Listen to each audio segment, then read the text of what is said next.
Hello everyone, myself Professor VV Uttarwar from KK Wagh College of Food Technology, Nasik.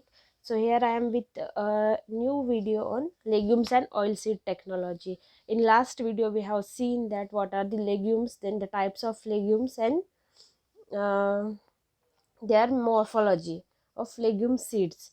So now we will see what are the anti-nutritional factors in legumes.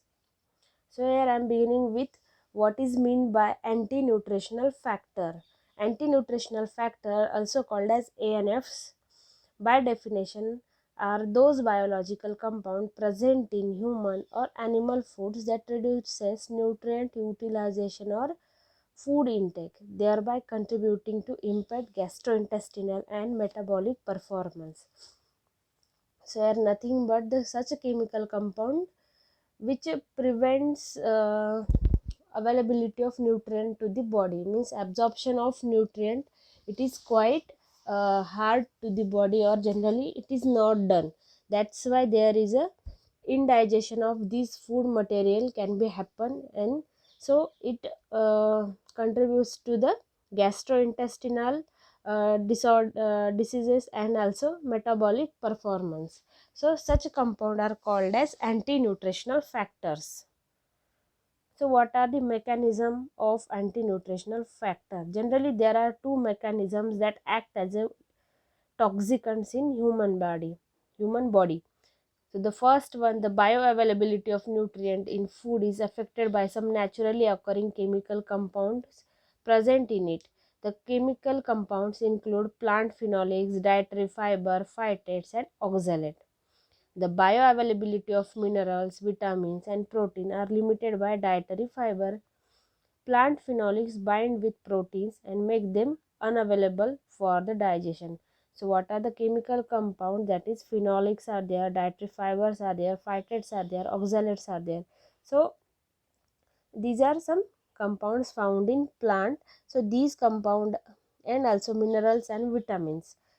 Okay, so these are binded by protein and make them unavailable to the body. So whatever the mineral vitamin present, they make unavailable themselves to the human body or consumer. Okay, so that's why they are unable to digest in our bodies. Mostly it increases the uh, quantity of or bulk quantity of stool. Second one, the presence of chemicals in plant sources decreases the absorption and utilization one or other nutrients. So presence of chemicals in plant sources decreases the absorption and also the utilization of nutrient present in the food. So next we'll see what are the chemical or what are the anti-nutritional factors available in legumes. We are looking about legumes, that's why I am explaining here. For the legumes, there are various types of anti-nutritional factor available in legumes. Lectins are there, then raffinose family oligarides, then phytates, protease inhibitor, saponin, then enzyme inhibitors. Like that there are various types of anti-nutritional factor are available. So we'll see one by one. First one is lectin. So the proteins are also called as phytoagglutinins. Lectins are carbohydrate binding proteins, micromolecules which have specific affinity to certain sugar molecules. Food with high concentration of lectins such as beans, cereal grains, seeds, nuts and potatoes may be harmful if consumed in excess in uncooked or improperly cooked form. So nothing but lectins are the compound which binds carbohydrate, and the grains which are having high amount of carbohydrate. Generally cereals are having very high amount of carbohydrate, as well as the potato here mentioned is. So when we consume such type of material, they are very hard to digest. Also the adverse effect may include nutritional deficiencies and immune allergies reaction. The toxicity of lectins has been identified by consumption of food with the high lectin content, which may lead to diarrhea, nausea, then bloating and also vomiting. lectins are heat labile and water soluble to destroyed by the moisture heat treatment during the cooking. Heat processing can reduce the toxicity of lectins, but low temperature or insufficient cooking may not completely eliminate their toxicity. As some plant lectins are resistant to heat, proper cooking reduces and eliminates some lectins. So here, what is lectin and how to eliminate lectins from the food material, I have told all of you. Next, there is a raffinose family oligosaccharide.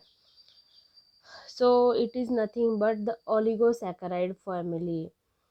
So legumes are having some flatulence producing compounds, means some compounds are there which produces gases in our stomach. So such compounds are nothing but oligosaccharides, and among them there is a raffinose family oligosaccharides. Again there stachys is there. Okay, so we'll see what are these raffinose family oligosaccharides, that is RFOs, of legumes are synthesized by sequential addition of galactose units to sucrose 34 and are a galactosyl derivative of sucrose. These galactosides or oligosaccharides are common carbohydrate present in the seed of grain legume. Raffinose is the first member of series. Verbascose, stachys and azugose are the next higher raffinose, means RFOs. So already I have mentioned.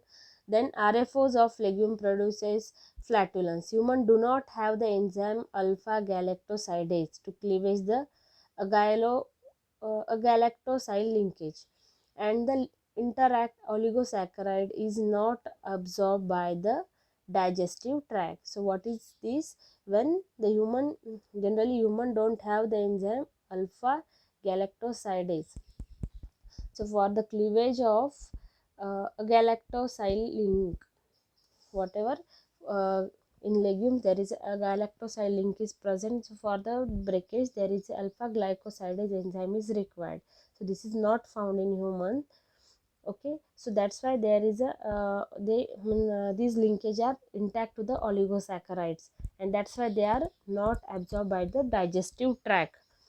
These oligosaccharides accumulate in large intestine where the alpha galactosidase containing intestinal bacteria degrade them, and subsequent anaerobic fermentation result in production of H2O, CO2 and traces of some methane. These gases causes abdominal discomfort due to flatus effect and sometimes result in diarrhea. So like that there is a effect of these RFOs. So now how to remove these RFOs? So the oligosaccharides are resistant at moist and dry treatment, survive in cooking methods. So that's why germination and fermentation to these two processes are uh, generally followed for the reduction of these RFOs. After removal of oligosaccharides, the nutritional quality of these grains or legumes is also improved. Next, tannins.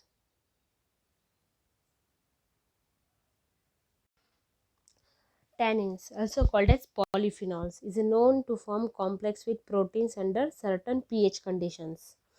Tannins, protein complexes are reported to be responsible for low protein digestibility, decreased amino acid availability, and increased fecal nitrogen.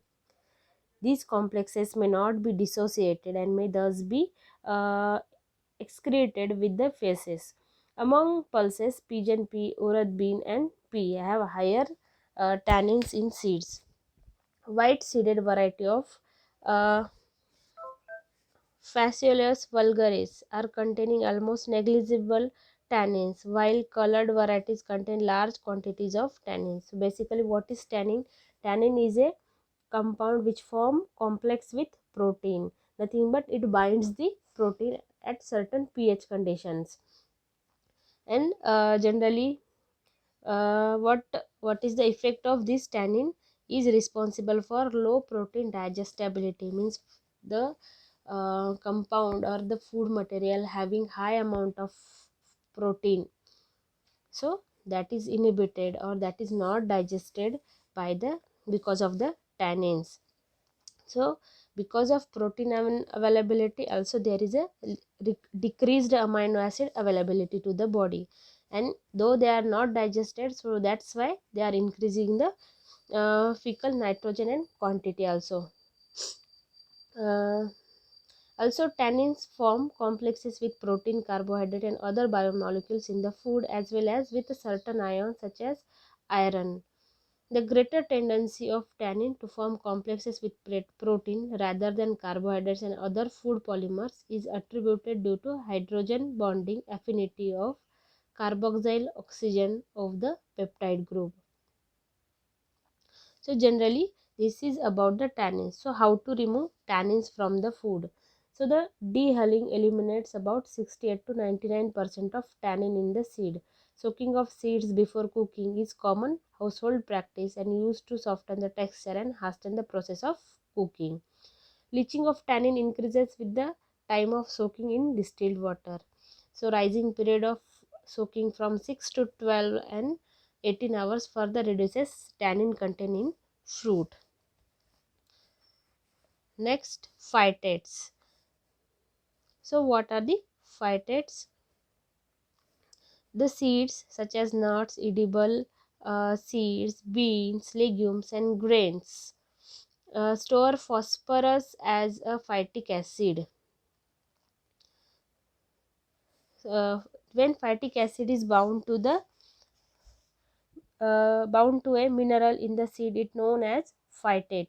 Its content varies among plant due to type of seeds, environmental conditions, soil quality. Phytates interacts with proteins, resulting in reduced protein solubility. Phytate inhibits several enzymes including pepsin, alpha amylase and trypsin.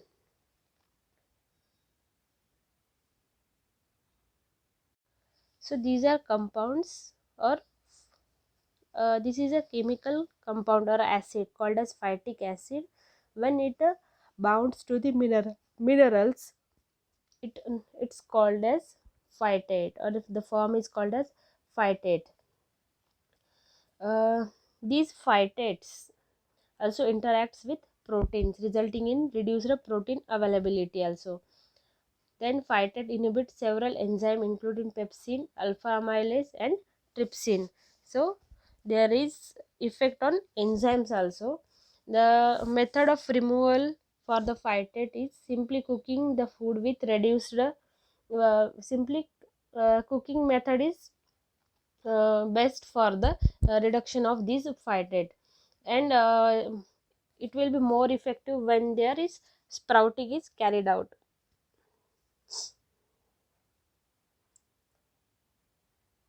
So next there is an enzyme inhibitor. The enzyme inhibitor is a molecule which binds enzyme and decreases its activity. These are proteinaceous in nature. Non-proteinaceous compounds such as phenolic compound and phytates also have been found enzyme inhibitory activity. So there are two types of enzyme inhibitor generally found. The one is protease inhibitor and other one is trypsin inhibitor. So what is protease inhibitors? So these are substances that inhibits the action of trypsin, pepsin and other protease in the gut, preventing the digestion and subsequent absorption of proteins.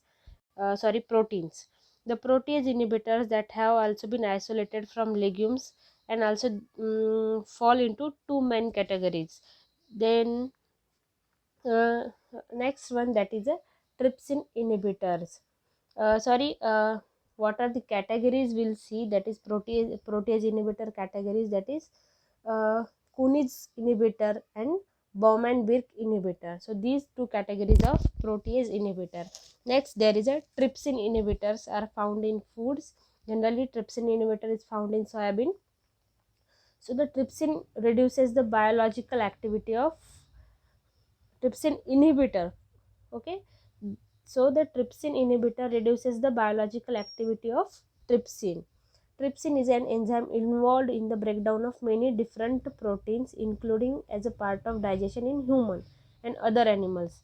Trypsin inhibitor adversely affect digestion of dietary proteins by proteolytic enzymes present in intestinal tract.